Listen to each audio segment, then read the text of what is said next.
Good evening, DFS Jaggers. My name is Riku Mukherjee, and we have a very special show for you guys today, the 2022 U.S. Open. It's major week at the Country Club in Brookline, Massachusetts. Tony is out of town. He was not able to do the show this week, so we brought in a special guest this week, my typical co-host for the Fantasy Football Show, Chris Caldwell, tuning in from Baltimore, Maryland. He's gonna be my sounding board for the golf show today. What's up, Chris? Not much, Rick. Thanks for having me. I hope I can do half as good as Tony. So I'm probably just on here to give you a hard time and try to ask some tough questions. I was thinking about it earlier today. I kind of like this.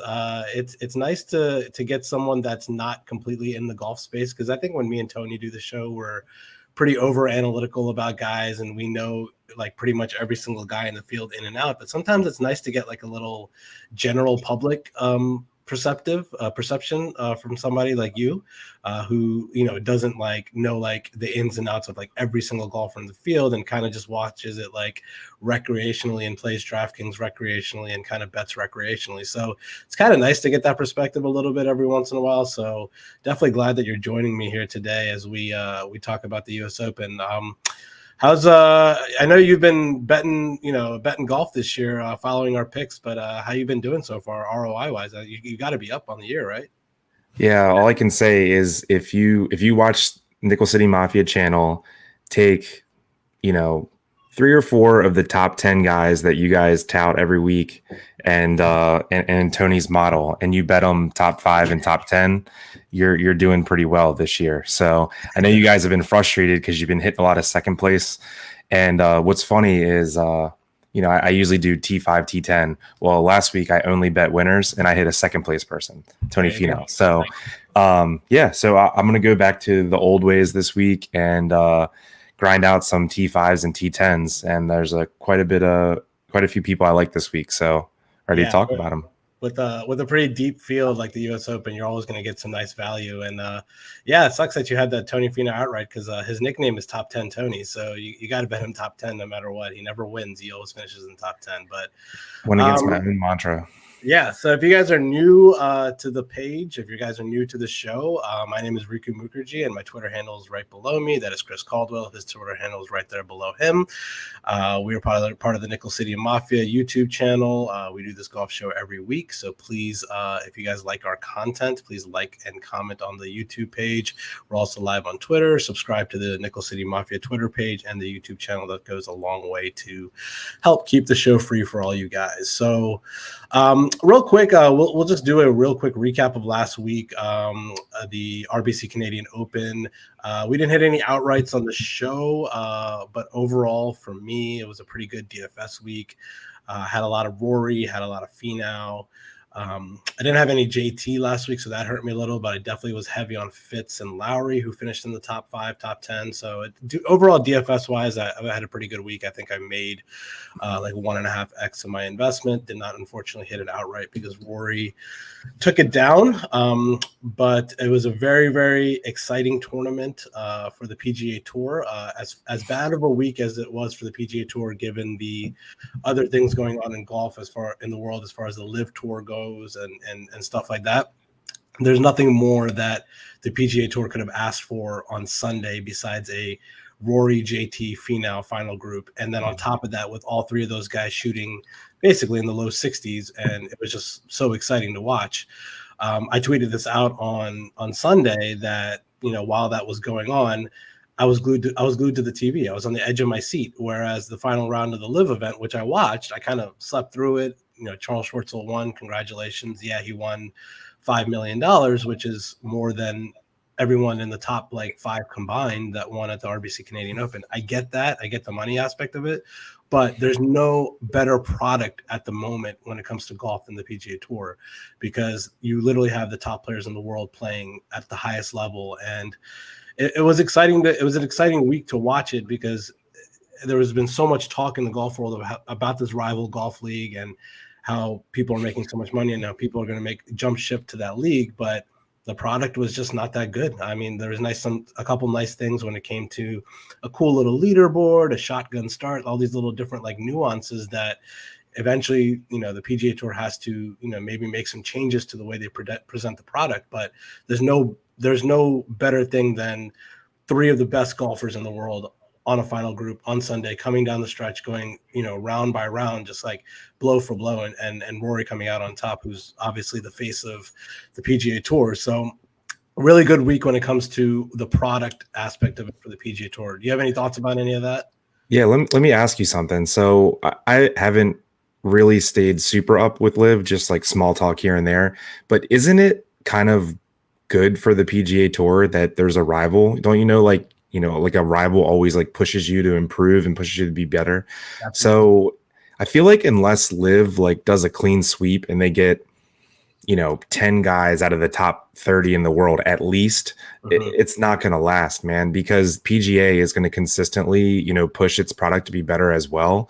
But also, that being said, golf is one of like the oldest pastimes, right? Yeah. There's something to be said about, sitting on the couch with friends or family on Sunday and watching something that you're familiar with and comfortable with. And it's like calming, it's soothing, right? Because it's like what you're used to watching. I don't need to see 60 golf shots in 2 minutes, right? Like, I know that's what Liv is pushing.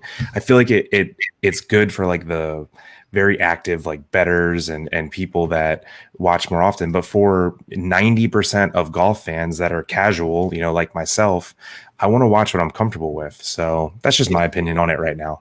No, I definitely agree with everything you just said, but I gotta push back on the not being able to see enough golf shots, because I mean I'm tuning in.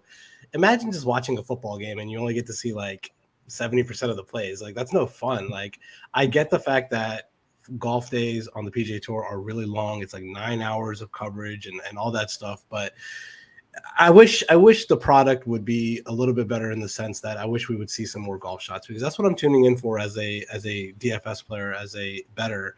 And I don't think it's that difficult for them to do that. So maybe you're right in the sense that this Live Golf League will push the PGA Tour to do that a little bit more. But yeah, you're right. I mean, there's nothing that's going to make the PGA Tour better besides a little bit of competition. The only problem with that I see is that the competition in this sense has literally an endless bankroll, and they have millions and millions and $1 billion that they can invest in this as much as they want.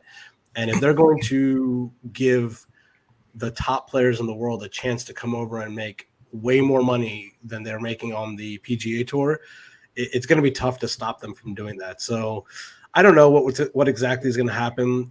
This was obviously the first week of it, so we'll see, what happens with the Live Golf Tour moving forward. They've already gotten commitments from Bryson and Patrick Reed and some other names like Pat Perez, but they haven't been able to land a top name. I guess DJ is the biggest name in the world, but he's on the twilight of his career. He's not really into he even said it himself. He's not into grinding it out every week on the PGA Tour. This guy wants to tee it up 8 times a year, play the majors, and make his, $125 million. And just like you said earlier, there is a thing where it comes to legacy and history and tradition that the PGA Tour has that the Live Golf Tour will never ever have. There is something to say that Billy Horschel wins the Memorial Golf Tournament, which is one of the most longest outstanding tournaments, and it's Jack Nicklaus's tournament, compared to somebody saying Charles Schwartzel won the inaugural Live Golf event. There's a difference between those two. And young people that are coming up on the PGA Tour, I think they're more interested in trying to win something that's more storied in history and stuff like that, compared to taking that big payday, even though some of the young guys are jumping over to make that big payday. So we'll see how it goes. But like I said, it's going to factor in a little bit when we get into it when we get into the DraftKings pricing later today. But some of these Live guys are going to be playing in the US Open this week. It seems like there's a little rivalry happening. Like if Phil Mickelson's going to be paired up with somebody like, we don't know the tee times or pairings yet, but like if DJ is paired up with somebody like Rory, like there's a little bit of a rivalry like in that group, like in its own self. So I'm excited to see that. I think when we talk about ownership, a lot of the Live guys are going to have really low ownership this week, just because, the general public like they just don't like the fact that they've made this jump over to another league, and they might not be that keen to click on their name this week in DFS. So we're going to see low ownership on those live guys this week, which makes a good chance to potentially, for some pivot plays when we get into it. But yeah, that's enough about last week. It was a good week, good win for Rory. I really like Rory. He's a great golfer. He's the face of the PGA Tour, and he played outstanding on Sunday. Well-deserved win, back-to-back wins in Canada for him. So he'll go for a three-peat next year in Canada. But unless you got anything else on last week, we can just jump right into the U.S. Open here. Nah, man, let's get into the good stuff. All right, cool. That's what everyone's here for. Let's talk about it. U.S. Open at the Country Club at Brookline in Brookline, Massachusetts, which is right up the street in Boston. It's pretty cool that their name is the Country Club because, I mean, it just kind of tells you like how old this course is. They're literally the Country Club. They're like the original Country Club. And it's, it's in Boston in the Northeast. It's a par 70, 72, 64 yards, which makes it a pretty long course. The greens and the grass are POA, but it's East Coast POA, which is a little bit different than West Coast POA.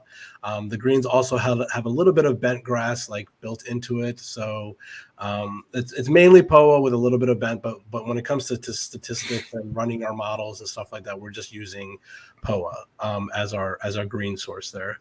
The defending champ is John Rahm, who won last year at Torrey Pines in California. So he is the defending champion, looking to repeat as U.S. Open champion. The things you're going to hear about this course, it is very tight. It is very narrow. The greens are remarkably small. I think it's the second smallest greens in major championship history compared to Pebble Beach, who have the smallest greens.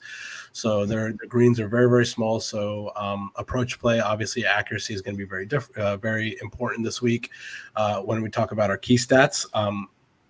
Approach. Driving is going to be important because we need to have guys that are good off the tee. When it comes to accuracy, we need guys that are long because this is a long course. So off the tee, accuracy, distance are going to be really important. A lot of the iron shots are going to be coming in from 175 and longer because of the long holes at this course. So proximity from 175 yards or longer. And then because the greens are so small, there's going to be a lot of missed greens here. So strokes gained around the greens, who can get up and down from around the green, who can avoid those bogeys, who can avoid those three putts. Those are going to be the key stats when it comes to this week. Now, the U.S. Open is set up by the USGA, so it's usually the same typical kind of setup every single year. When it comes to the U.S. Open, they like the long courses, they like the thick rough, and it's one of those situations where typically the U.S. Open is going to have a high score. When I say a high score, something in the low minus range, or maybe even par, or maybe this week, and even this week's case, something over par could win this tournament. So, I mean, we've seen a couple of videos already floating around on social media with how thick this rough is, Chris, and it looks like if you're going to miss the fairway, it's going to be really, really tough for these guys to get it anywhere close to the green. If they miss the fairway, they're going to have to hack it out into the fairway and try to get up and down for the fairway to save their pars at this course this week. Yeah. So do you know if there's like an intermediate cut of rough, or does it go from fairway straight to like the 5-inch cabbage right away? It's fairway straight to the 5-inch cabbage. that's what it is. So go ahead. Now, I want to hear your thoughts on this. A lot of times you hear like, oh, the rough's so terrible, like it's extremely penal, and then the winning score is 15 under. Mm-hmm. I mean, it's like, do you think? I guess we'll find out once people start showing up to the course and giving reports. But do you think this one is one of those things where like it's actually that bad? Like sometimes the ball is going to disappear and you have to hit it 20 yards sideways just to get it out. Yes, I 100% think so. So I think if you miss the green, there's even been a couple of videos. Scotty Scheffler's caddy Ted Scott showed a video of he like threw the ball out on the fairway, and it literally, the fairway was so undulated that it rolled out, like it hit the middle of the fairway and rolled out into the rough. So there's going to be good misses, there's going to be bad misses on the fairways. These guys are going to hit good shots, and they're going to end up with really bad results, and they're just going to get frustrated and tilted playing this course because it's going to be so tough. And I really, really think that the winning score this week is going to be in the -1, -2, even par, possibly even in the plus range this week. I think that's how difficult this course is going to be. So I like it. It puts a premium on finishing position on DraftKings. It puts a premium on really good golfers. People like John Rahm, who play tough courses really well, and we'll get into it in a minute. But I like these guys that are that play long, tough golf courses really well this week, and don't make many mistakes. Because if you make a mistake at this course, you have a chance to shoot a really big number. And we're going to see it. There's going to be some guys this week that are going to be really chalky, that are just going to flame out on Thursday and Friday and miss the cut pretty bad. So that's basically the course itself. It's the characteristic, the main characteristic feature that people talk about when it comes to this course is going to be the thick rough, the small greens, and there's this little nuance that this course has behind 2/3 of the greens, or right around the 2/3 of the greens. There's this thing called chocolate drop mounds. They're basically these mounds that are behind the greens that don't have grass underneath of it. It's rocks underneath of it. So your ball could end up on one of these mounds, and it could really be difficult to get up and down from these mounds because you're not used to. I mean, me and you both play golf. When you hit a chip shot, you're used to hitting the ball and then like hitting dirt. But these guys are going to be hitting the ball and then like hitting rock, like basically like underneath of the ball. So Interesting. yeah, so if your ball gets stuck on one of these chocolate drop mounds, it could be really, really difficult to get up and down from. So you're going to want these guys that are wizards around the greens, like Cam Smith and Jordan Spieth, that are really good at being able to get up and down from off the green from weird positions. Yeah, just watching some like flyovers of the course. The thing I noticed that I'm going to be looking for when I watch this weekend is, so you said proximity 175 plus, 200 plus is going to come into play. Also heard there might be a lot of wind. And right around the greens, which are really small, there's like OB like 30 feet from the green, and like all around the green. I know there's a lot of bunkers, so it could get your ball hung up, but it just seems like, with a lot of shots coming from 200 plus with wind, with small greens and OB lurking, I don't know, man. I'm with you. I think like 2 under might sound like a great score this week. Yeah, even par is going to be a great score this week. Let's just put it this way: me and you do not want to play this course this week because it's brutal. So, and that's another thing we haven't even talked about is the weather. It's looking like it's going to be a little gusty this week in Massachusetts. We might get a little bit of rain on Friday. I think that Friday is the only day where things could soften up a little bit with a little bit of rain. But it looks like we're going to have a continuous gusts and wind throughout the week. And I don't think I looked at the weather report on a Monday today. It's a little bit too early to think about whether or not there's going to be any sort of wave advantage when it comes to the weather. I don't think there's going to be because it looks like pretty sustained winds like throughout Thursday and Friday. So I don't think there's going to be any sort of wave advantage. But just with how difficult the course is, throw wind on top of that, it's just going to be even more difficult. So yeah, like you said, like -2, -3, I think that's going to be a very feasible chance of being a winning score this week. So when it comes to playing DraftKings this week, if you're trying to win that $1 million up top, premium, it's going to place a premium on the guys that are going to finish first, second, and third because there are not going to be a lot of birdies. I think I watched somebody else's podcast and they said out of the 18 holes, there's maybe like 5 really good birdie opportunities. So the other holes you could easily blow up on. So 5 really good birdie opportunities, 13 really tough courses. Yeah, and we have a comment in the chat here from hashtag 00VillainCourt. It says the course is very difficult. I live an hour from the course. Thanks, man. Thanks for tuning in.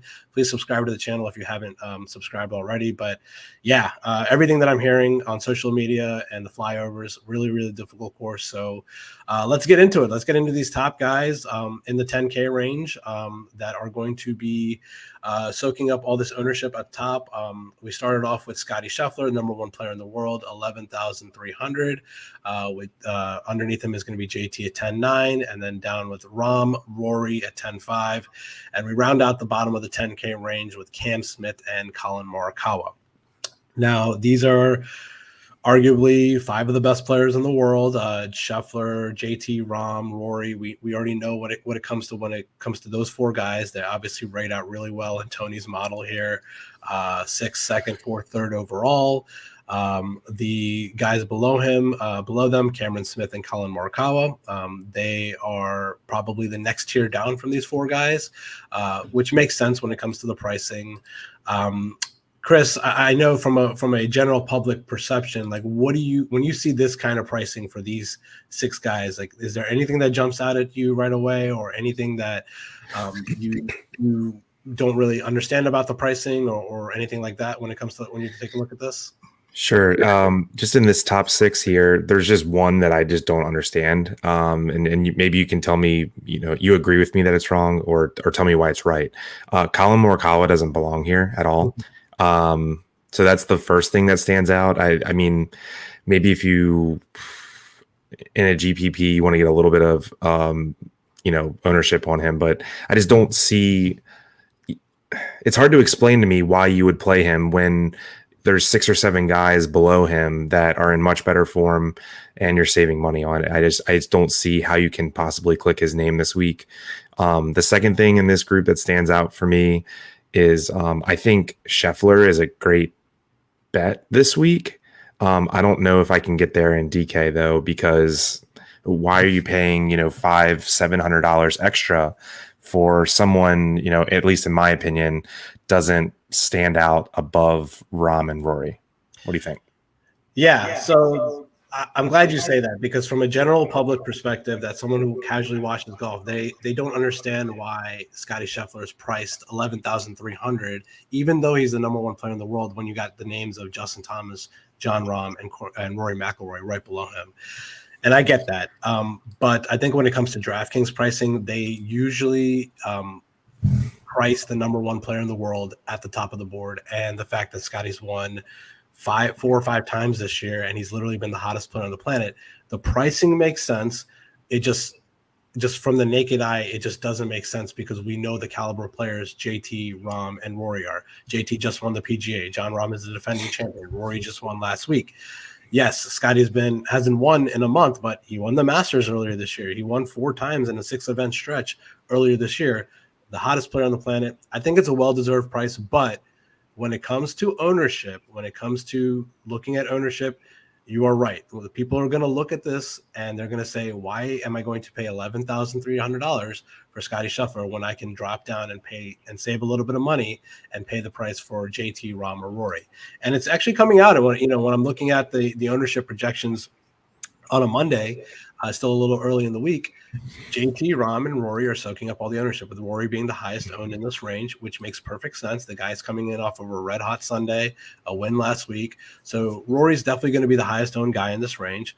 So if you can find guys lower on the pricing range that you are comfortable with, Scotty Scheffler's not a bad pivot here. And no one's going to be surprised if Scotty Scheffler wins the U.S. Open. The guy has been phenomenal this year. So if you're looking at it from an ownership game theory perspective, yes, he's going to be lower owned than JT, Rahm, and Rory. But you're right. JT, Rahm, and Rory are probably, at the end of the day, the better players, and they're going to get the first clicks. And yes, you're also right about Colin Morikawa. Why he's priced in the $10,000 range, I don't really know. He's been really bad this year. His best finish in the last couple months was at the Masters, and he hasn't been really finishing that well overall. He has a couple missed cuts, a couple of 40th, 55th place finishes. But he still gets that price tag because he is the 6th ranked or 5th ranked player in the world. The guy has won 2 out of his last 10 majors, so that he can win a major. But for me personally, I can't click the name this week just because of how atrocious he has been around the green. And we just talked about how important around the green is going to be this week.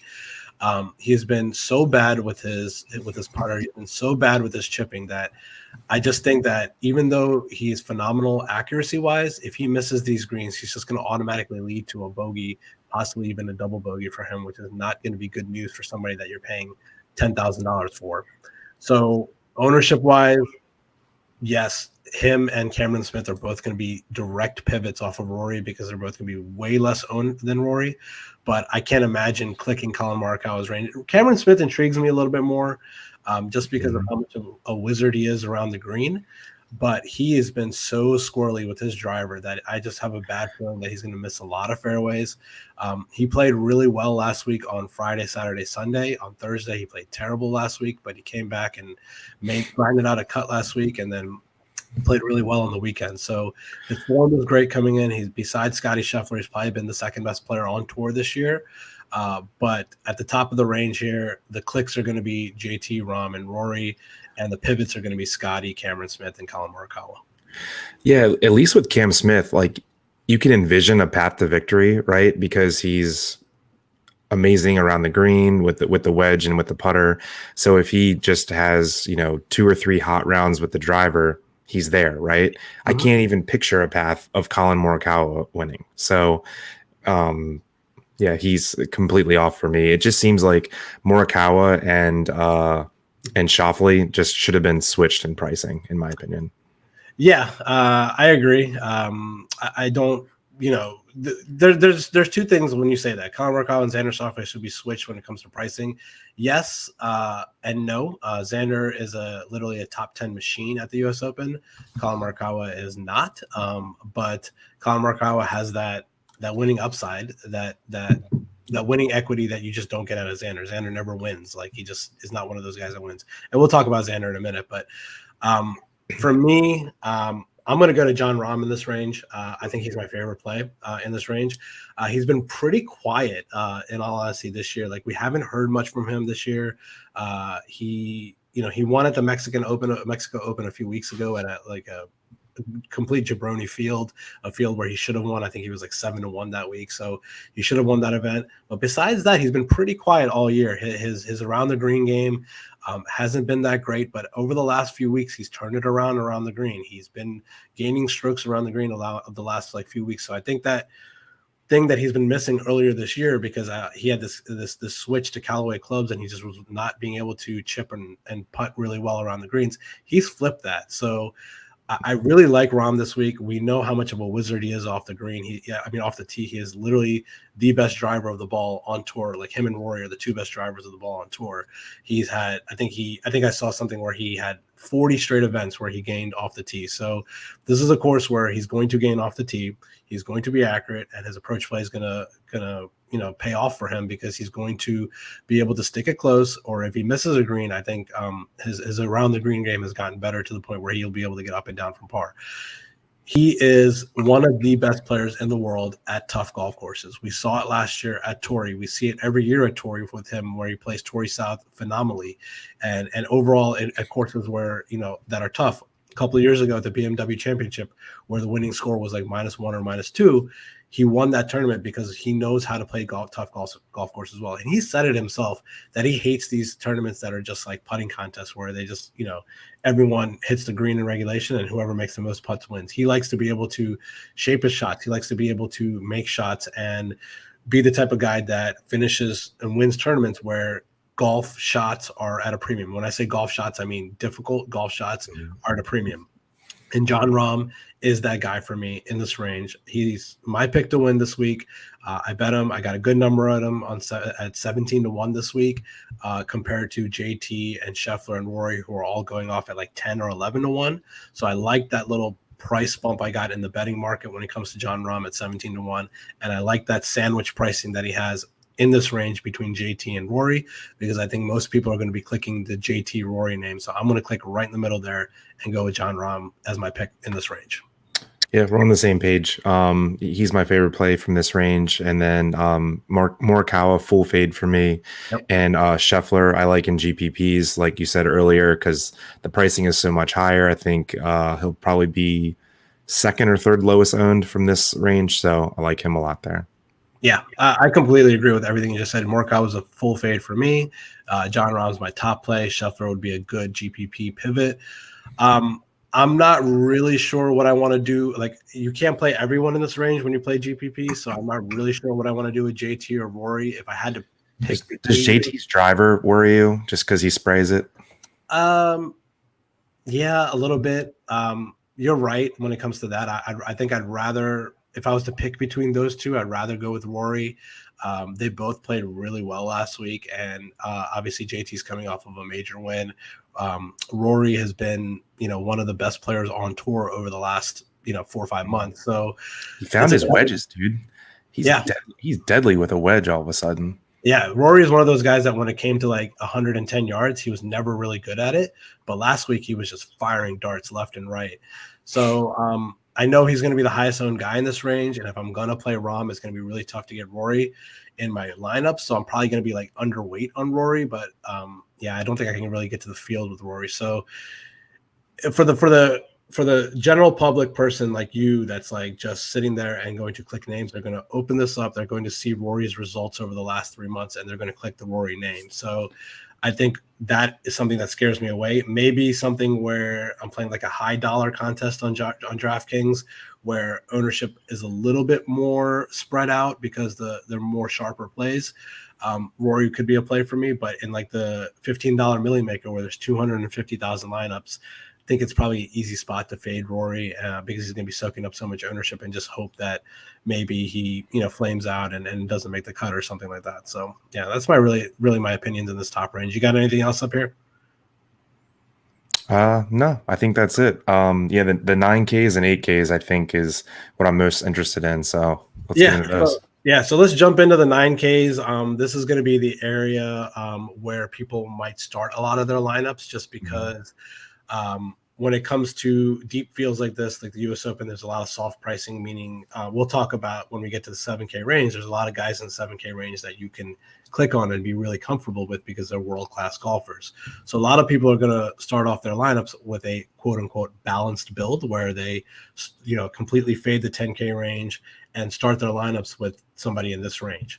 So when you do that, it leaves you enough salary to go to the guys in the 7K range instead of having to dip down into the 6K range where there's a lot of, what like we call dumpster fire players in that range. So this range is kicked off with Vic Hovland at 9,700, and we drop down to Xander at 96. Then we go to Jordan at 95, Live Golf Enemy DJ at 94, Will Z, Patrick Cantlay, Hideki at 91, and we round out the range at $9,000 with Shane Lowry.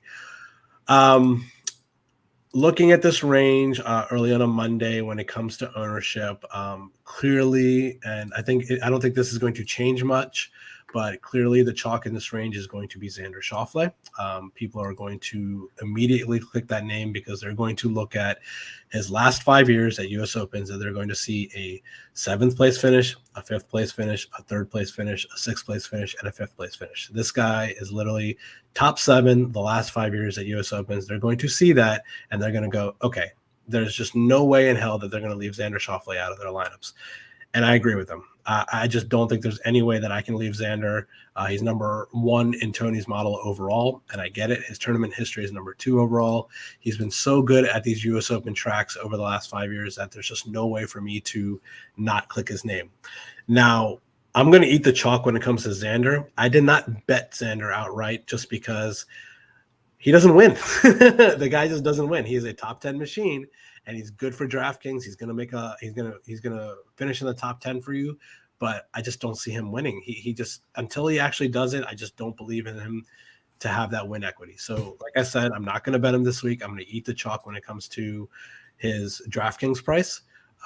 And I love him for like cash games and stuff like that. When you're playing someone like heads up on DraftKings or playing like 3-man contest, if you want to start your lineup off with Xander and something like that, I completely agree with it.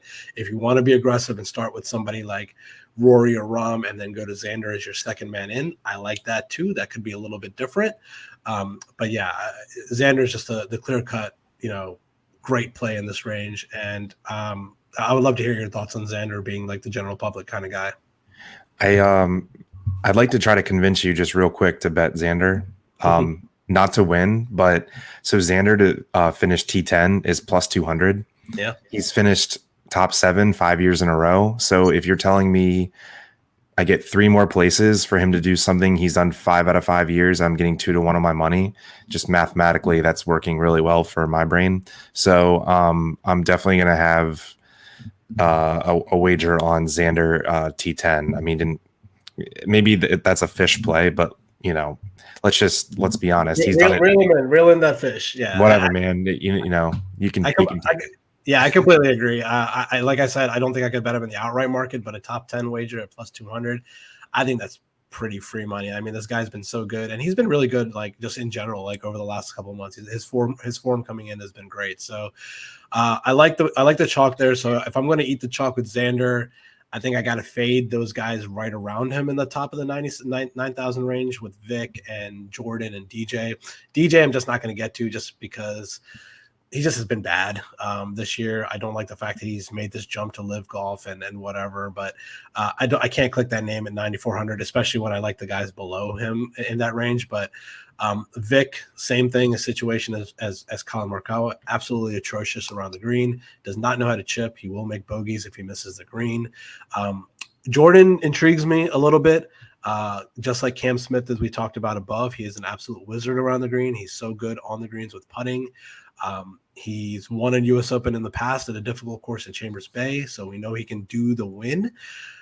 So in this upper 9K range for me, it's going to be Xander and a little bit of sprinkle on Jordan, and I'm a full fade on Vic and DJ in this upper 9K range. Any thoughts from you on those other three guys up there? Yeah, I was going to say, Vic is probably pretty close to a full fade for me too, just because of the around the green woes. I mean, starting like a Millie Maker lineup with Morikawa and Vic would be like instantly different. Like if you start your lineup with Morikawa Vic, you're gonna be different, and you can pretty much. I mean, that's beyond different, right? You could literally go the chalkiest people the rest of the way and still be vastly different. So yeah, I'm saying, not that I would do that. I'm not betting $1 on that, but yeah, it's something different. I'm actually surprised that you said like the Uber chalk in the 9Ks is Schauffele, because I was about to try to say the name at the same time as you, and I was not going to say him. But you know a lot more about DK than I do. I think maybe I have the second chalkiest guy picked out, but I was going to say Shane Lowry because that's a misprice, I think, for him. You're right. He is the second chalkiest guy in this range. Right now on a Monday, I'm seeing Xander at like 20% almost, and then Shane Lowry coming in at like 16.5% as the second highest owned guy in this range. And I agree. The guy has been so good this year. I mean, we talked about Scheffler and Cameron Smith being the two best players on tour this year. I think Shane Lowry is probably the third best player on tour this year. Like he's the best. He's definitely the best player this year without a win. He hasn't won on tour this year, but he's been so solid. Tee to green, he plays difficult tracks well. I agree. I think he's a misprice. I mean, you could have switched, in my opinion, Shane Lowry and DJ 9,400 and 9,000, and no one would bat an eye, in my opinion. I think that's well deserved. That if you switch those two prices right there. So down below DJ there, Shane Lowry is definitely my favorite play. Will Z, if anybody watches this show, just knows I have a hard on for Will Z. I can't fade him ever. Assuming he's on your card, without even looking. Yeah, I bet him. I got him at 30-1, so a good price there. The guy has finished second place at the Masters. He's finished second place at the PGA. He went to a playoff against Justin Thomas just a month ago, and he could have easily won that tournament.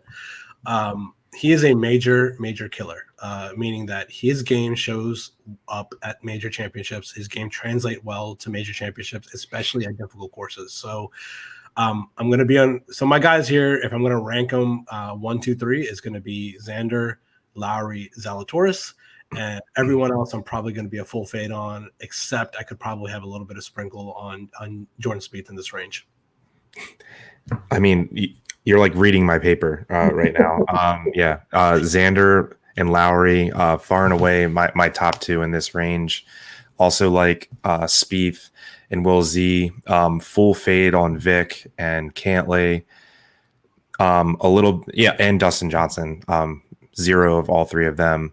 Hideki intrigues me a little bit. That's what I was going to say is I like Hideki. I feel like he could have been a couple hundred higher here as well. I think I might not play a ton of him in DK, but I think I'm going to have a bet on him, like a T5 or something. Yeah. The things we need to know about Hideki, he's coming off of a DQ. He got disqualified at the Memorial where he – for whiteout, right? Yeah, he like painted the face of his 3-wood with whiteout or something like that. He got warned about it, and he kept using the club, and they were just like, all right, see ya, you're disqualified. I would have loved to seen 4 rounds out of Hideki at the Memorial a couple weeks ago because he's been coming off of a neck injury before that. We're still not really sure how healthy the guy is. I really would have liked to see, instead of 9 holes from him on Thursday, I would really like to see a full 72 holes from him so that I know he can go the full 72 holes.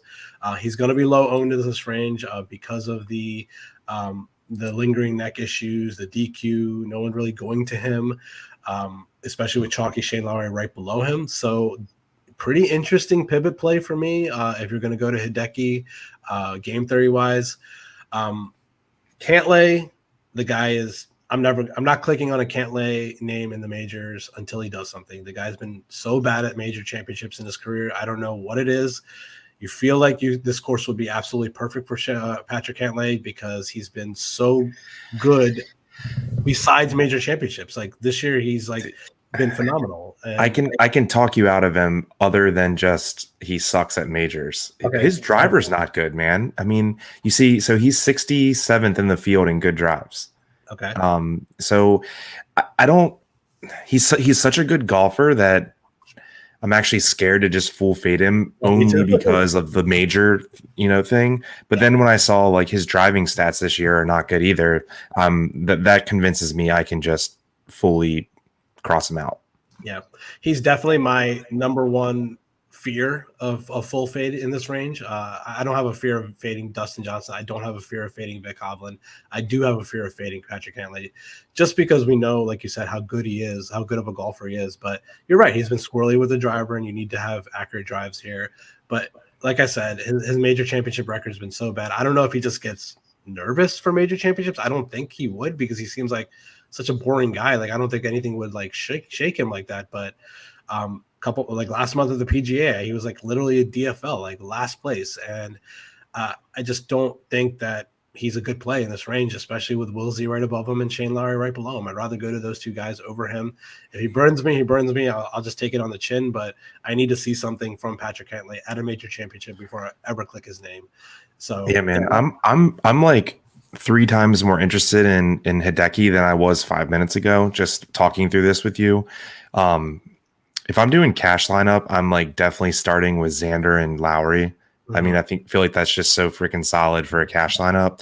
Yep. But for GPPs, just because you said Lowry might be really chalky and Hideki's name's right next to him, his finishes in the US Open lately are just amazing. He's hasn't finished outside the top 26 in the last 5 years. And did you hear on the podcast how it's like he's like really embarrassed about the withdrawal or the DQ, like being like in the Asian culture, it was like really embarrassing to him. And like he's taking it like way different than most people would. And he's like really pissed off about it. Yeah. I mean, when it comes to Japanese culture, they're very like proper etiquette wise and stuff like that. So when he gets something like a DQ like that, I'm sure he's probably pretty embarrassed about it. I don't really know. I don't really understand what happened there. Like, I don't get it because like, I mean, we talked about it in the previous podcast, but like literally like they're saying that he put too much white out on it that could affect the flight of his ball, where like if you used a little bit less, it would have been legal. Literally the dumbest thing I've ever heard in my life. So it is what it is. I'm not holding it against him. The thing that scares me more about Hideki is the potential lingering neck issue, like we talked about, that he's withdrawn from multiple tournaments this year from. So we'll see when it comes to Hideki, but I think me and you are pretty much on the same page when it comes to the 9K range. Xander, Will Z, Hideki, Shane, like these are the guys that we're going to kind of go to with Hideki and Spieth being good like GPP plays, and I think we're just both out on the other guys in this range. So I'm glad we're on the same page when it comes to this range. It makes me happy to think that me and you are clicking both in the same names in this range to root for the same guys on the weekend. All right. Now let's go to the let's drop down the 8K range. Now this range is just loaded with guys that I like, guys that I can't stand, and let's talk about them. We kick it off at the top here, 8,900, Joaquin Niemann. We drop down below him, Cameron Young at 8,800, who's been absolutely phenomenal this year. Big Brooks Koepka at 8,700. Billy Ho coming off of a Memorial victory a couple weeks ago at 8,600. Then we got Fitz, Berger, Sam Burns, Tony Finau, who is priced at 8,200. I feel like if the pricing came out after the RBC Canadian Open last week, he would probably be a few $100 higher because of his second place finish. Max Homa at 8,100. Terrell Hatton at $8,000, rounding off this range.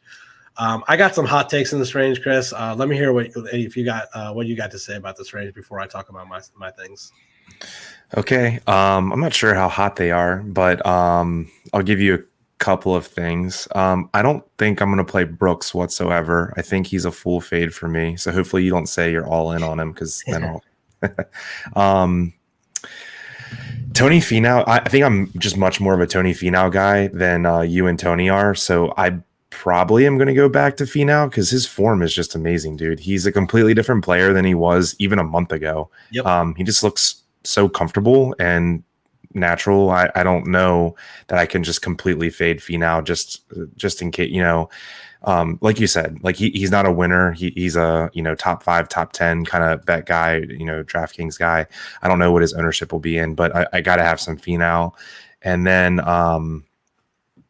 someone else that sticks out in this range is Sam Burns.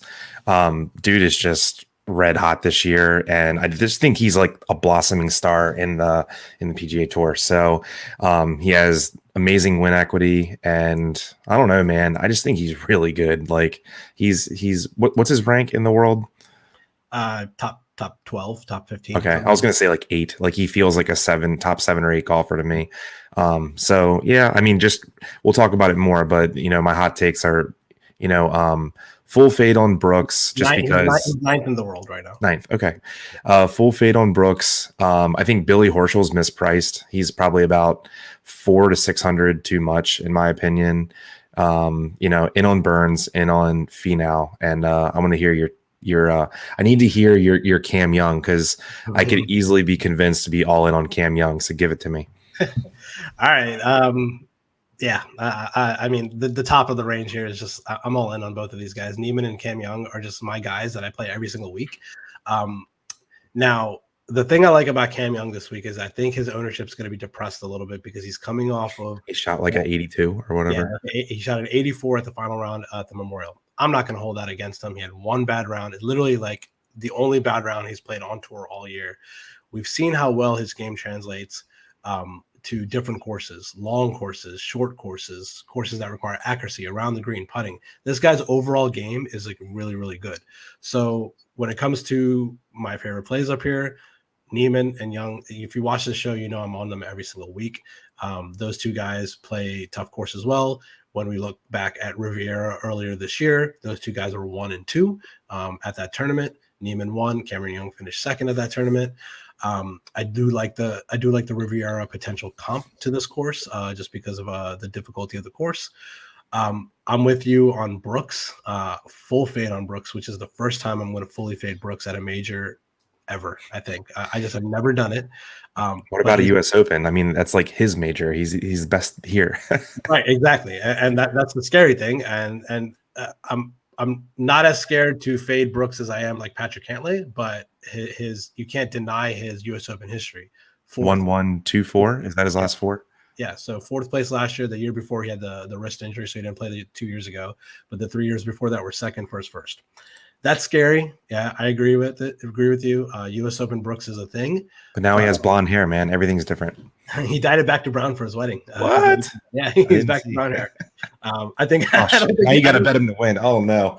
I don't think his wife wanted him to have that weird ass blonde hair for wedding pictures. So he's back to the brown hair, unless he's dyed it since his wedding. I don't know. But no, his form has been so bad.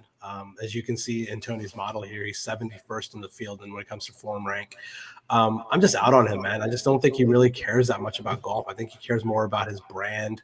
I think he cares more about like partying and getting married and stuff like that, which is fine. Like, he's allowed to enjoy those things in his life. I think he's probably one of the next names to go to the LIV Tour, to be honest with you. I don't think he really cares about playing in PGA Tour events, as we know, because he's so bad in PGA Tour events, like regular season events. He's just major championship Brooks, and He's been really bad this year. I just can't click that name, man. It's gonna be the first time I'm gonna fade him, so I'm gonna take that hit. I don't think he's gonna burn me because I can't see him, doing well this week. As you know, as I tweeted out a couple weeks ago, if Billy Ho wins, I don't win. I just hate the guy so much. I just loathe everything about him. He's the worst.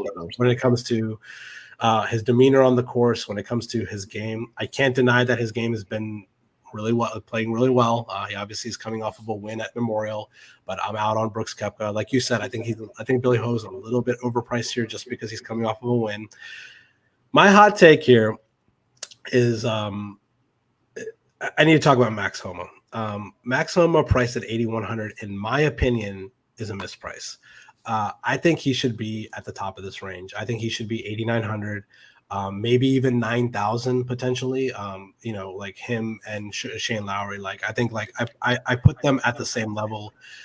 And the thing with Max Homa is that he wins, man. This guy has that winning equity. He has 4 wins on the PGA Tour.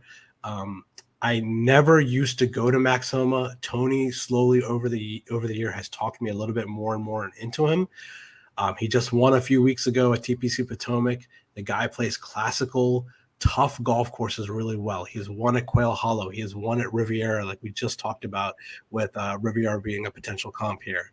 This guy has been playing phenomenal golf this year. And if you don't know who Max Homa is, maybe the majority of the public do know who he is because he's kind of like a Twitter guy. He does like fun things on Twitter and like is very outspoken. He has his own podcast.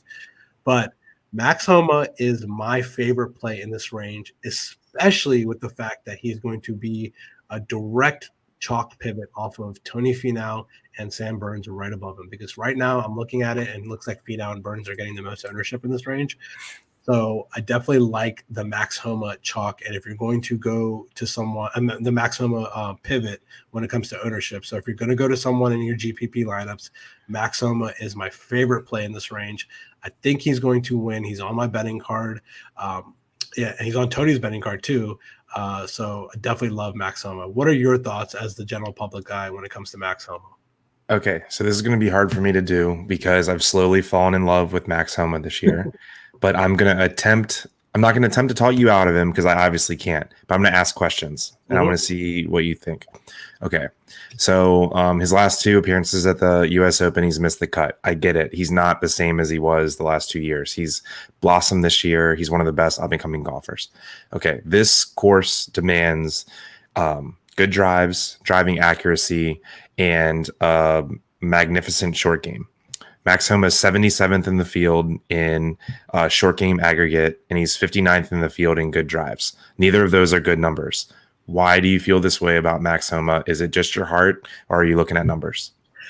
It's a little bit more of a gut play than numbers. And all honesty, like I said, he's very good at classical golf courses where length is important, accuracy is important, and I get what you're saying when it comes to the numbers for his off the tee game and around the green game is not that good. But I really think that when you look at those numbers, you look at the last like 50 rounds or whatever, I think he's a much different golfer than he was a year ago or 2 years ago, where some of those numbers are still influencing the overall statistics.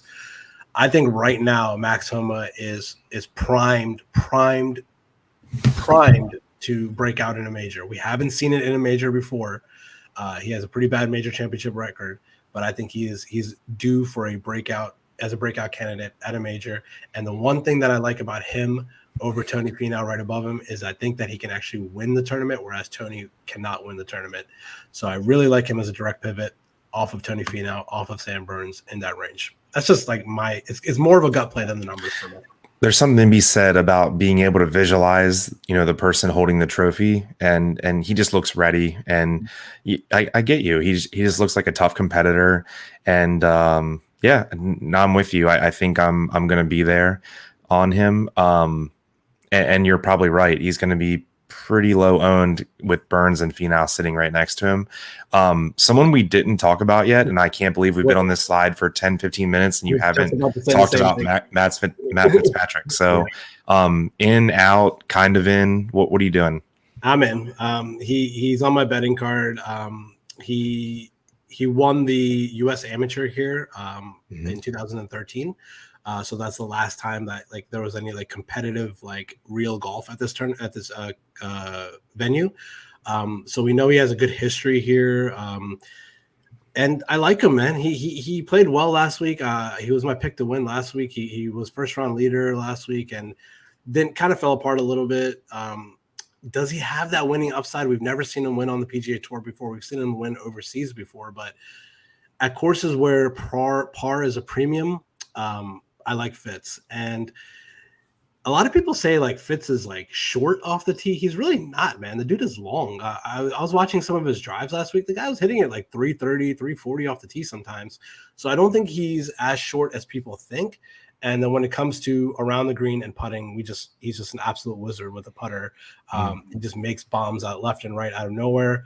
A couple events ago at Memorial, he lost like 8 strokes putting, and we knew that was a fluke because the guy just doesn't lose strokes putting, and he just literally turned it around the next week and gained like 3 or 4 strokes last week putting. So I'm with you on Fitz.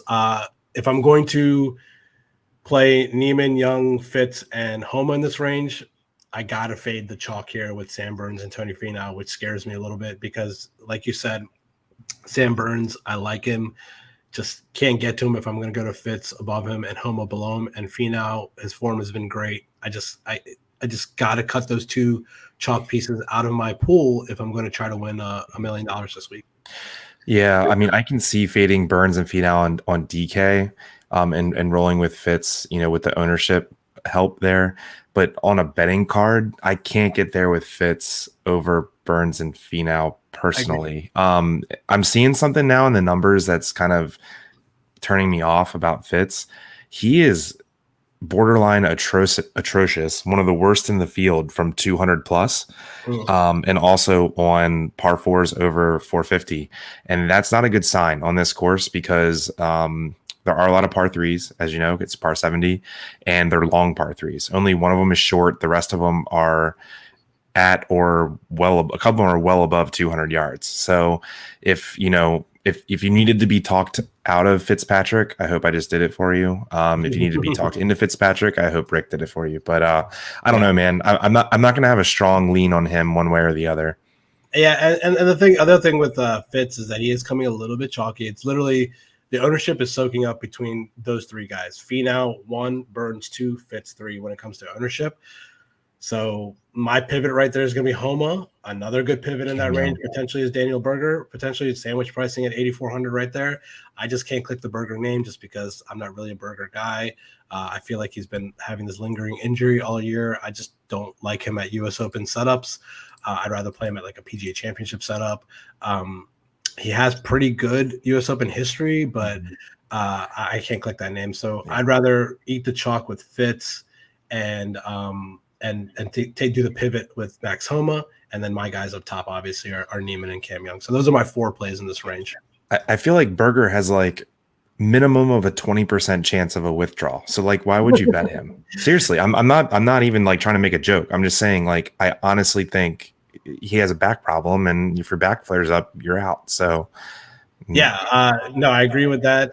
He's not a good bet. I don't think he's a good bet, but when it comes to just pure ownership wise, I think he's a good GPP play just because right now I'm seeing him at 7.8%, which is really, really low. And we know the quality golfer Daniel Berger is, and he does have winning upside because we've seen him win multiple times on tour. So he definitely has more winning upside than Matthew Fitzpatrick. I can tell you that much. For sure. Cool, right, man. Let's get in the 7,000s. Yeah, let's fly through these 7,000 names. They kick it off at the top with Corey Connors, Bryson, Aaron Wise, Mito, Tommy Fleetwood. Paul Casey's on the slide, but he is not in the field. He is a WD. And then we at the bottom of the 7K range, we got names like Kevin Na, Alex Noren, Luke List, Siwoo Kim, Brian Harmon. Like these are the names that round off the 7K range. I'm not going to read all these names in between. Let's start off by really quickly talking about the 7,500 to 7,900 range. I would love to know what your general public perception is of this range, because there's one name that very much sticks out in this range, and I think it sticks out for sharp players like me and the general public like you. I'm pretty sure you know what that name is. Go ahead and tell me what you think. If I can guess a couple times, I'll probably get it. But I think the people that I think are priced really nicely in this range, which probably means they're going to be chalky, is Sanjay and also Mito Pereira. Yeah. Did I get it in one of those Yeah. two guesses? So Sungjae's the name. Yeah. He's the most glaring misprice on this slate, and that's going to draw a lot of ownership to him. Is he the most chalky on the whole slate? He's going to end up being the most chalky on the whole slate. More than Xander. More than Xander. Right now, Xander's coming in at like 20%, and I think Sungjae's could potentially push in the Millie Maker, probably going to push like 25, 26%, 27% maybe, but in higher dollar stuff, because he pops in like for the 555, or not the 555, the 888 this week, which I'm going to be playing in. Those guys that play in that tournament, they use models and they use their own models a lot. And he just literally pops in models because the 7,600 price tag on him is just not right. He should be priced in the $8,000 range. Mm-hmm. And we know how good of a golfer Sungjae Im is, and he's 9th overall in Tony's model. When you look at 9th overall in Tony's model, he should not be 7,600. So he's going to be even higher owned in the high dollar stuff. So he could be pushing like 30, 35% in that range. So he's definitely going to be the chalk in this range. I don't know. I really don't know what to do with him. I can't be the guy that is even to the field with Sungjae in this range. I feel like either you have to go all in and be way overweight or just completely fully fade him. And I'm scared to do both of those things. So I don't know. I know, right? Chalky Sungjae doesn't sound right, especially in a GPP. I mean, you can probably eat it in cash. And I think he's a good person to bet on in the betting market. Yeah. But another name, dude, I need you to explain something to me. You and Tony are always, wait, maybe it's both of you. I know it's you. But Mito, you got like, when I look at his stats, I have a Mito problem. Yeah, when I look at his stats and I watch him play, it just looks like an $8,500, $8,600 player. And especially at this course, because his weapon is his driver, he's just arrow straight with it and long. So except at the 72nd hole at the PGA Championship. Dude, you got to give the guy a break. I mean, the nerves have to happen one time in your life, right? I mean, but I'm just saying, like, what am I missing here? Like, why? So what's his betting number? His betting number, that's a good question. Actually, I did not bet him this week. Betting number is, let's see here. Yeah, why are you talking about this? So he's has one of the, I think he's number 2 in good drives in the field. He ranks 25th in Tony's model, which is really good. In his form, what's his form? He's 4th in form on the field. Yeah. I just don't know why. Like, I'd rather bet him, a slightly chalky Mito than Sanjay, personally. Yeah, I don't disagree with that. And we know, I mean, albeit he choked it away, but all he needed to do was make par. But if he made a par there, he would be major champion Mito Pereira. Like, so, I mean, I'm going to give him a pass on that, but we know that he can do it. Like, we know that he stuck in there on Sunday. He hung in there with the likes of JT and Will Z and stuff like that on a Sunday, and should have won the PGA Championship a month ago. So yes, I agree with you. He is very, very good. I think at 7,800, it's a really good price for him. He's not even coming in like super, super chalky, to be completely honest with you, like, because I think Sungjae, the overall perception when it comes to models and the general public, they think they see the name Sungjae Im and they recognize it. Most people maybe not even still don't recognize the name Mito Pereira, which is why he's priced down here. So I think because Sungjae is soaking up so much ownership in this range, you can pretty much play anyone you want. If you're going to fade Sungjae, you can play Mito, you can play Corey Connors, who's a good play. You can play Aaron Wise, who's a good play up here. You can play Tommy Fleetwood, who I like up here. So for me, I think I'm going to end up fading Sungjae. And he's on my betting card, so if he wins, great. I hit a 60 to 1 ticket on him. But when it comes to DK, he's going to be so chalky that I think I'm just going to fade him completely and play the other guys in this range. If I'm going to rank them, I didn't even realize Keegan Bradley was 7,500. I love Keegan also this week. I love. Isn't he? Let me see. Where's Keegan? I feel like his U.S. Open history is awful. Yeah, he's missed 3 out of his last. No. Yeah, he's missed 3 cuts. 4 out of his last 5 cuts of the U.S. Open.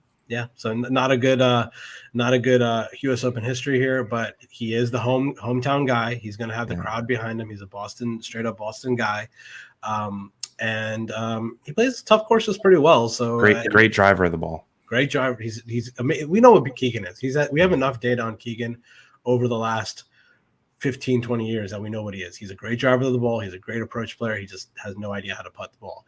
So if maybe he can get a hot week in putting, whenever Keegan is whenever he's in contention, that means Keegan's having a good putting week. So for me, I think I just talked myself into fading Sungjae completely, just fading that chalk and just playing the other guys I like in this range: Mito, Tommy Fleetwood, Aaron Wise, Keegan. Like those are the guys that I really like in this upper 7 range.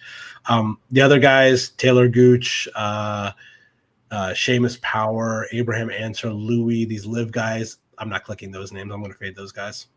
So where I didn't quite catch where you were with Connors, because he's in good form right now.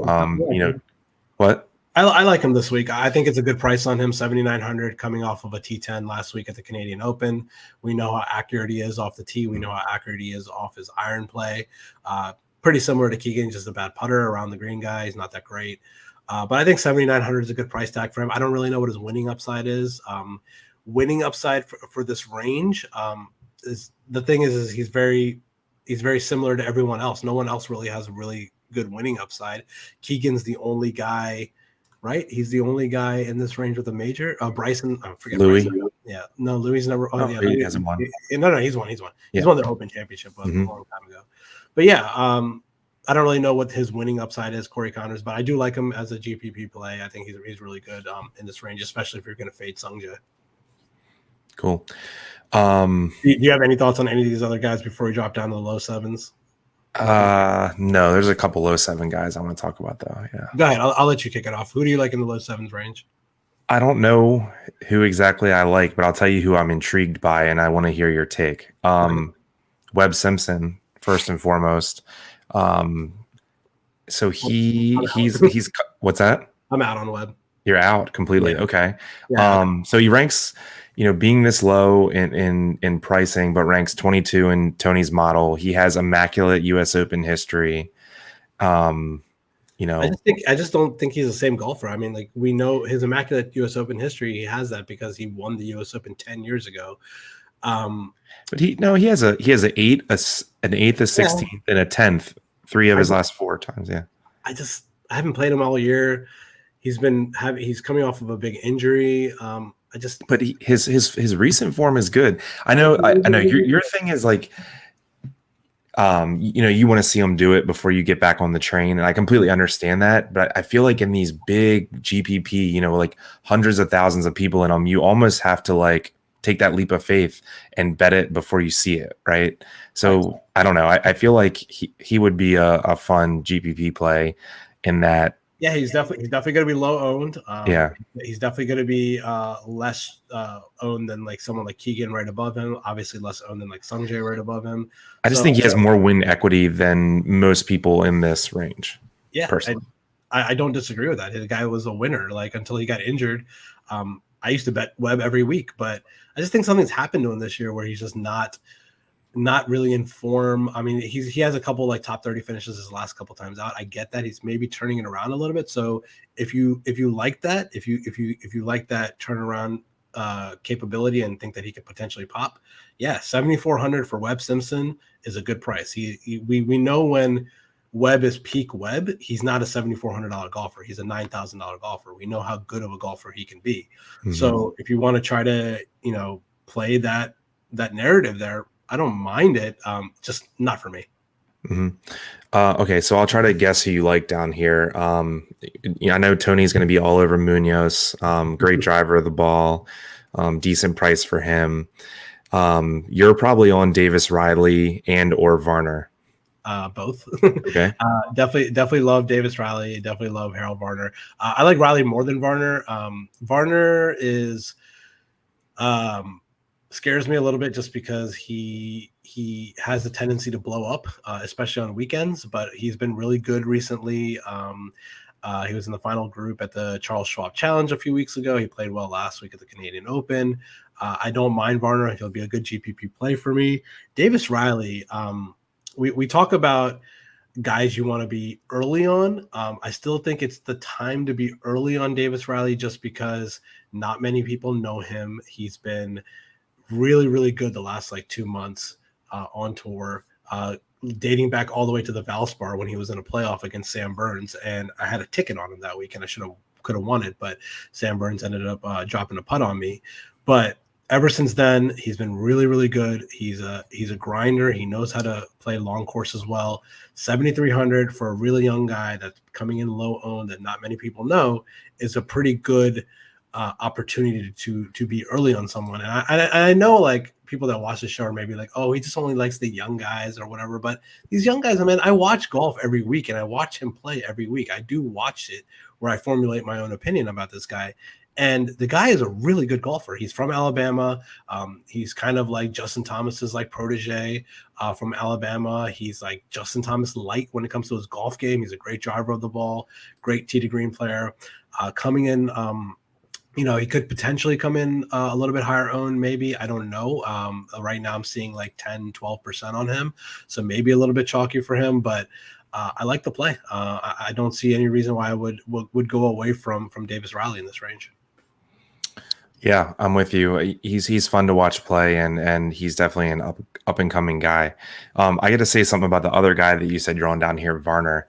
I don't know, man. I had no idea that Varner was he's ranked second in short game around the green. He's really good. I like when I'm watching it, it's not blatantly obvious watching him play that he has hands like that. It doesn't stick out. It's because his swing is so ugly. Dude, like, he's tilting to watch play. I cannot watch him swing. Yeah, so it's like people that have like awkward swings like that. It's like you don't expect that they would have like soft hands and like really good around the green. But wow, interesting stat there. But I'm with you. If I'm betting people down at the bottom here, Varner and Riley are the guys for me. We might have mentioned Gooch real quick, but yeah, so he's ranked number 1 in the field in short game, and that's going to show up big here. Are you playing him, about the amount as the field is, or what's your deal with Gooch? I'm a little torn on Gooch just because I don't really know where his head's at. Obviously, we know he took the money grab and went to live. So I don't really know how invested he is on the PGA Tour events now. Obviously, it's a good play, 7,500. Could be a nice pivot off of Keegan there. I don't know. I'm probably out on him. 60th overall in Tony's model. I'm not really a fan of him overall. I don't like the fact that he's for me, out of all the guys that went to live from the PGA Tour, he's the most surprising guy that went there. So he's coming, he's doing something as a young guy where I thought he had potential to be a major championship winner. Real quick to answer this question from Mike in the chat, he says, do you like Rose at all coming off of -10 final round last week? I bet Rose on Sunday when he was starting to charge, and I got him at 125 to 1 on Sunday to win the U.S. Open. He is now priced at 66 to 1. So I literally have almost 60 points of value there when it comes to Rose. So I hate Justin Rose overall, but I can't deny the fact that he's been playing better recently, and he just literally almost shot a 59 on Sunday if he just parred the last hole. Some of it was obviously due to the putter, which is a little fluky. He had 3 eagles and 3 bogeys on Sunday to shoot a 60. I like that. I don't know if I can get there for DraftKings purposes, but I do like the bet, 125 to 1 as far as a betting number goes. I don't like it at 66 to 1 where his number's at right now. So if you guys are betting right now, I'll probably lay off of the bet there. For me, the other guys I like in this range, Patrick Reed, has been playing better recently. He's a great short game player. He plays tough golf courses well. At 7,200, I think it's a good price for him. He'll be chalky now. He'll be chalky, yeah. Let me see what his ownership's coming in right now. Patrick Reed. Oh, actually, no, he's coming in pretty low owned. I think right now, my ownership projections have him at 6%. I think the thing with Patrick Reed is that people just hate him. Just overall, generally wise, like general public just don't like him, especially now that he's going to live. He made a commitment to go to live. They just don't like him, so they just refuse to click his name. Kind of like how I am with Billy Horschel, like the general public is with like Patrick Reed. So I'll take that. If he's going to be low owned like that, I'll definitely have him. I'll be overweight with him on my lineups. And the other guy that I really like in this range, and me and you love him, Tony hates him. Brian Harmon, let's go. Yeah, Tony, we know Tony's not going to play him. We told him, he said he was never going to play him again after he chalk busted at the Charles Schwab Challenge a couple weeks ago. Brian Harmon, man, Frodo Baggins himself, 11th overall in Tony's model. The guy like literally like never misses a cut at the U.S. Open, and we said that about him at the Charles Schwab Challenge, which is scary a little bit. But he finished second at the U.S. Open at Erin Hills the year that Brooks Koepka won it, which was an 8,000-yard course. So we know when it comes to long, tough courses, it's not a knock on Brian Harmon. I think if anything, it's something that he's able to do well, like grind out pars and throw in a couple birdies here and there. So I really like Brian Harmon. Him and Riley are probably my two favorite plays in the low 7K range, with Varner and Patrick Reed like 3A and 3B for me right behind him. What are your thoughts on Brian Harmon? I know you love him too, just because we always talk about how much he's like a short, little, stocky guy. So what do you think about Brian Harmon? Yeah, man, I love him a lot. I'm definitely going to have a T10 bet on him for sure. I don't know. I just enjoy watching him play, and I also think it's funny that Tony hates him so much. But he probably hated when he, clicked this model and he popped out 11th in the model at $7,000. He like almost has to play him. I'm going to hear all the reasons he's going to fade him, so it's going to be pretty funny. One person I need to answer on you with what to do with is Kevin Na. I'm hearing a lot of people talk about Kevin Na this week, and just explain to me why. I'm just not seeing it. Kevin Na is really good on tough golf courses.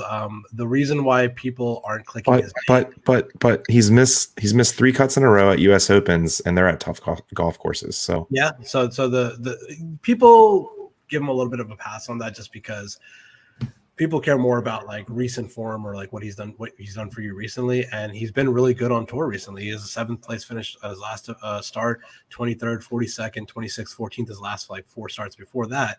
So he's been playing well, and at $7,000 with literally no ownership because no one likes him. He's coming off of he joined the Live Tour. So these guys that joined the Live Tour are just not getting any ownership this week. He's an interesting GPP play in my opinion.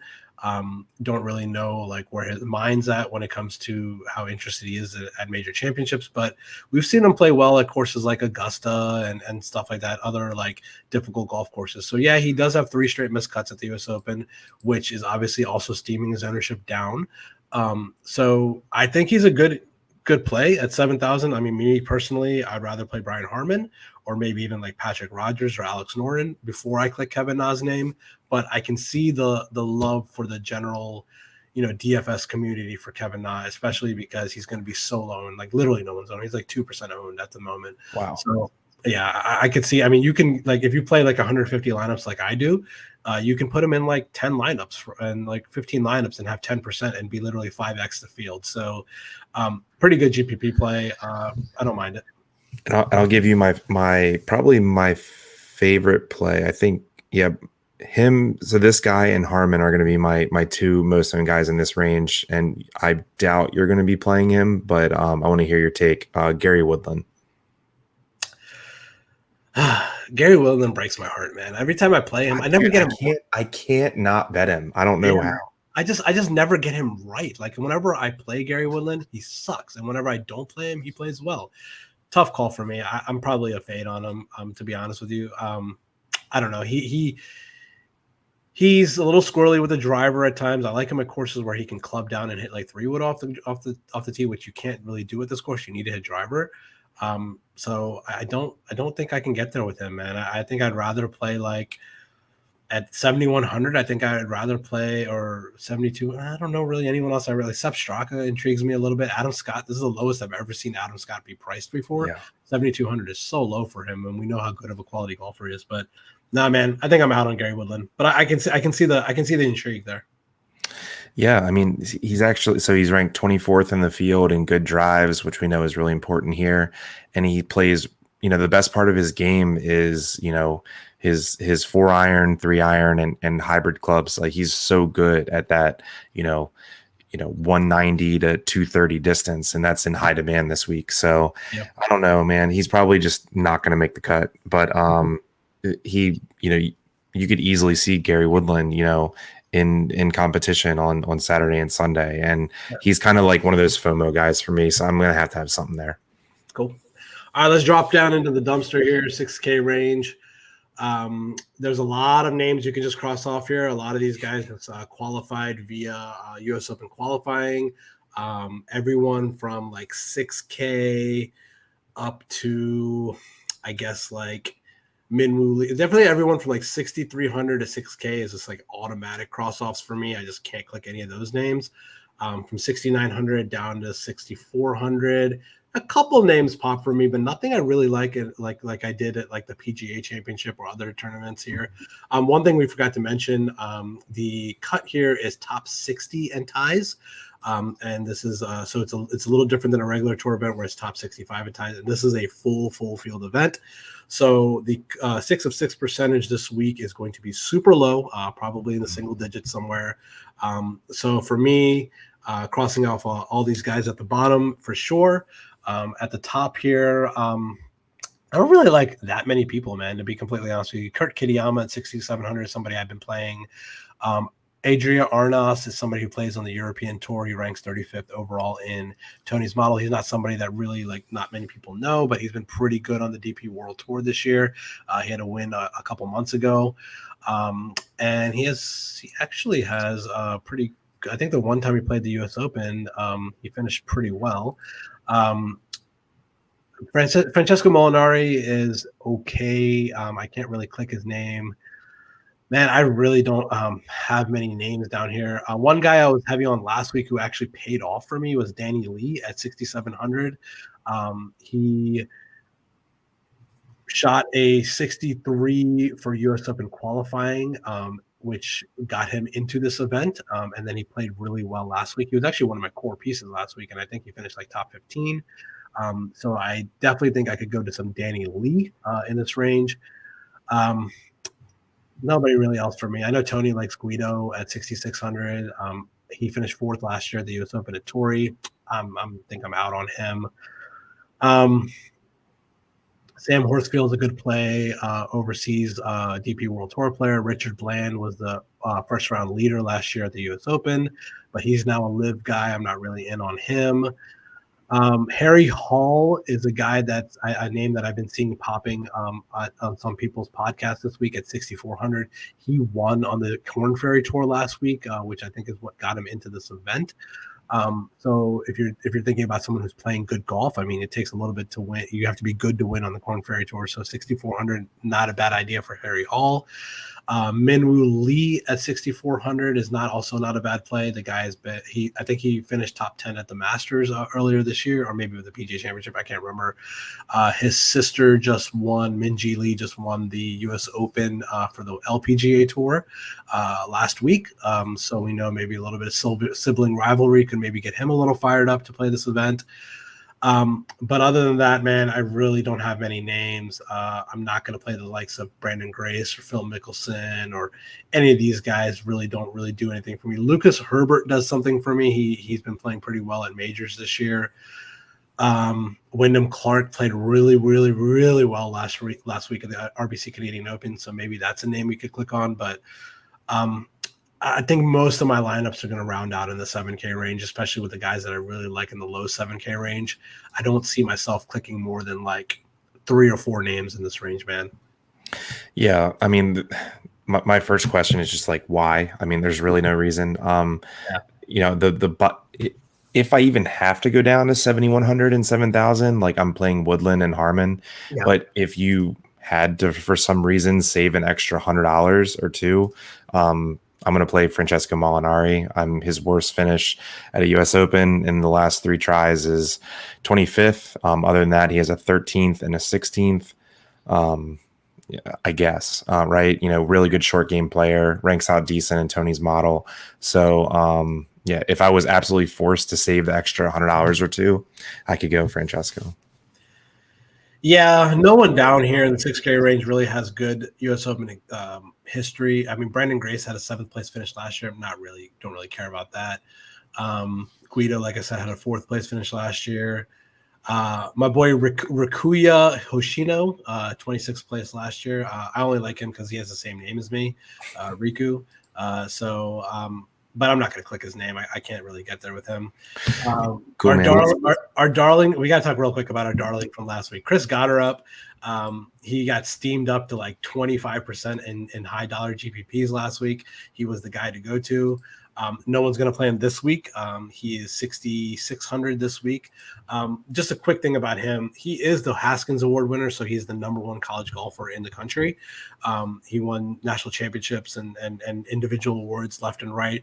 The guy who did it the year before him was Sahith Theegala. So we see that because Sahith Theegala is such a staple on the PGA Tour now, and we know how good of a potential golfer he is. But Chris Gotterup, I mean, obviously we need to see something out of him before we click the name again. It was just a brain fart. If anything, last week if I knew he was going to be so high owned, I probably wouldn't have clicked his name.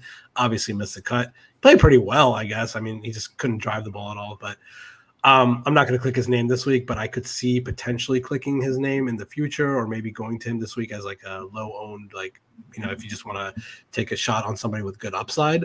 But other than that, I really don't got anyone down here, man. Cool, man. Let's get off this ugly slide. And what up, Ralph? Thanks for joining, man. Nice to see you. Oh, what's up, Ralph? How you doing, man? That's our boy Ralph tuning in on the chat there. All right, so let's real quick go through my bets real quick. We've been talking almost for an hour and a half, so let's get through it. I'm going to go at the top of my card. My biggest bet of the week is going to be Jon Rahm at 17-1. I think he is going to prime to repeat at the U.S. Open this week. He is my #1 bet. Below him, I got Fitz at 30, Zalatoris at 30, Shane Lowry at 35, Neiman at 40, Cam Young at 50. Max Homa, it was probably going to be my second largest bet this week because he's my second pick to win this week at 50-1. And then Sungjae at 60, Fleetwood at 66, and Mito at 66. Don't have many bombs this week. I like Keegan at 100-1. And then, like I said, I got Justin Rose on Sunday at 125-1. So a good number on that. He is now down to 66-1 in the betting market. So that's my card for the week. Tony's not here, but I got his betting card for the week. Cantlay, gross. Yeah, he's starting off his card with Xander. I don't like that because I don't think he can win. He likes Cantlay this week at 25, but I don't think he can win either. I'm just shitting on Tony's card here. Sam Burns, I mind that at 28-1. Vic at 35-1. Neiman at 41, and Homa at 65-1. So is Tony just trolling us with this card because he's not able to be here today? I don't really get the card, but obviously he sees something in these guys. These guys are obviously world-class players in Patrick Cantlay and Vic Hovland, and Sam Burns and the other guys he has in this range, but just not the guys that I'm going to be clicking on this week. The only two guys that me and Tony overlap on here are going to be Neiman and Max Homa. So hopefully one of those guys wins and we can have a double winner here. Davis Riley, he got a 90-1. I like that number. I might sprinkle a little bit on Davis Riley if I can find a 90-1 later on this week. Bryson, I don't get 125-1, I guess. Not for me. Siwoo at 150. I don't mind that. That's a pretty good number. Thomas Peters at 225, EVR at 300, and Guido at 500. Just some small little bombs for Tony there. Yeah, man, those are our cards this week. For all the new guys joining in, thanks for tuning in. Hope you guys really like our content. We will be back to normal, me and Tony next week. We're going to kick Chris off of the golf podcast, even though he did absolutely wonderful today. Chris obviously will be my fantasy football podcast co-host. We're going to do a show in the near future. We'll tweet it out. We'll talk about it, about some dynasty rankings and some ADP rankings for these new guys that are coming into the league in the NFL and the rookies and stuff like that. So we'll definitely have a show on that in the near future. Chris, let me see here. Mike says, do you recognize any? Yeah, I recognize these guys. There's Vic in the top left, Xander in the middle. The guy right here looks like Brendan Grace. Terrell Hatton is putting here. Who's the guy without hair on the left? Is that JT? No, that's not No. JT. I don't know who that is, but the guy in the orange shirt is Mackenzie Hughes. So definitely recognize. Where is this from, Mike? Is this somebody that It was the guy in the chat. Oh, okay. Bill Court was talking about it. That was at his school today. Oh, that's awesome. Sick. Yeah, these guys. Look at these guys practicing. Nice. But yeah, there's Tony's card right there. Vic and Xander. You don't know who the bald guy is in the blue shirt. I have no idea who that is. Okay. Yeah, cool. But yeah, me and Chris will be back with football shows. Me and Tony will be back next week. I don't even know what tournament is next week, to be completely honest with you. But this week, good luck to everyone playing out there. Hope somebody out there wins $1 million. Hopefully it's me, or hopefully it's somebody on the show. But if not, thanks to Mike. Thanks to Mike behind the glass for producing. Like and comment and subscribe to the channel. Chris, any parting thoughts before we go? Yeah, just happy Father's Day to everyone that's going to be watching, with their dad on Sunday. Hope you have a good time, spending a day with your dad, maybe playing some golf and then watching some golf. So thanks for having me, Rick and Mike. And it was really fun. And enjoy your weekend. See you soon. Enjoy the US Open. We'll be back next week.